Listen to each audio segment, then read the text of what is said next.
नमस्कार मित्रांनो, मी आहे उत्कर्षा आणि welcome to my travel vlog. आजपासून आपण सुरुवात करतो एक सुरेख, शांत आणि राजेशाही प्रवास, उदयपूर ट्रिप. चला तर मग सुरुवात करूया आपल्या पहिल्या दिवसापासून.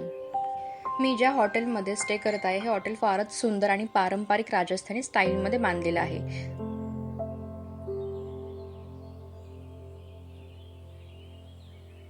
त्यांच्या बाल्कनीमधून दिसणारा लेक पिचोलाचा नजारा म्हणजे एकदम पोस्टकार्ड वर्दी आहे.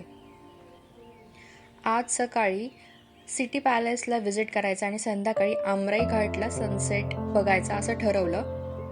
सकाळी नाश्त्यासाठी गेलो जगदीश्री नमकीन रेस्टॉरंटमध्ये आणि इथे पोह्यानी आणि चहानी ब्रेकफास्टची सुरुवात झाली. नंतर आम्ही पोचलो सिटी पॅलेसमध्ये आणि खरंच ही वास्तू पाहून डोळे विस्फारले गेले. सिटी पॅलेस हा 16व्या शतकात बांधलेला आहे. महाराणा उदयसिंह यांनी याची सुरुवात केली होती आणि त्यानंतर राजांनी याचा विस्तार केला. इथलं सिटी पॅलेस म्युझियम म्हणजे एक ऐतिहासिक खजिना आहे. इथे जुन्या तलवारी, कपडे, मिनिएचर पेंटिंग आणि राजांची काही खास वस्त्रसुद्धा ठेवलेली आहे. तिथला मोती महाल, व्हाईट मार्बल, रंगीबेरंगी काचकाम आणि अँटिक चॅन्डलरीज यांनी सजवलेला एकदम हॉल.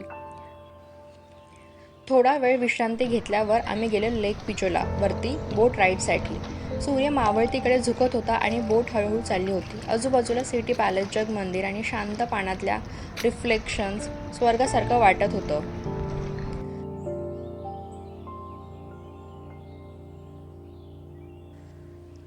आमराई घाटवरचा सूर्यास्त पाहून झाल्यानंतर डिनरसाठी आम्ही आलो आहोत उदयपूरमधील एक अतिशय खास आणि हटके ठिकाणी, millets of Mewar.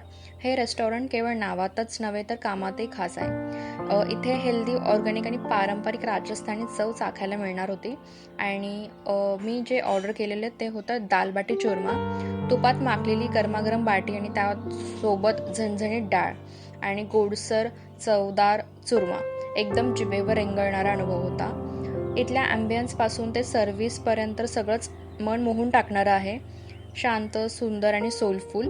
Millets of Mewar हे शाकाहारी, वेगन आणि ग्लुटन फ्री पर्यायांमध्ये अग्रेसर रेस्टॉरंट आहे. खास करून हेल्थ कॉन्शियस फूड लवर्ससाठी परफेक्ट ठिकाण. आणि त्यासोबतच व्हेज सूप ऑर्डर केलेलं आणि डिनर झाल्यानंतर हा आमचा आजचा दिवस संपला. तर मंडळी, असा होता आपला उदयपूरचा अविस्मरणीय प्रवास. इतिहास, संस्कृती, राजेशाही ठिकाणं, चविष्ट खवय्ये प्रवास, सगळंच काही खास होतं. पुढच्या व्लॉगमध्ये आपण पुन्हा भेटू.